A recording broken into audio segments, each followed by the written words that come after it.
Vous avez dit quelque chose d'intéressant, c'est que si on ne peut pas aller dans certaines manifestations sociales dont on pourrait partager la cause, c'est que vos amis... On vous a jamais vu en manifestation. Laissez-moi finir, vous écoutez, voyez, vous n'avez pas de respect. Non, vous venez de m'interrompre.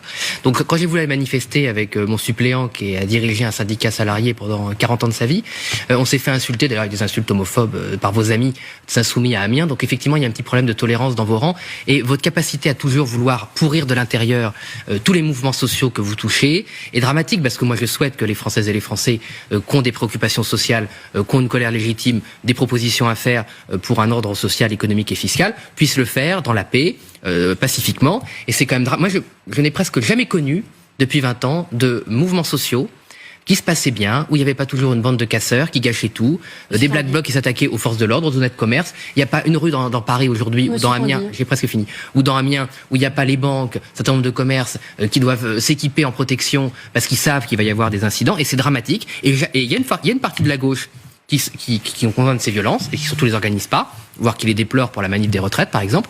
Et puis il y a des membres des Insoumis, pas vous en l'occurrence, il faut être honnête, qui ne condamnent jamais ces violences. Voilà, Monsieur Porte, Monsieur Boyard ou d'autres, jamais. Et c'est dommage. Voilà, c'est dommage.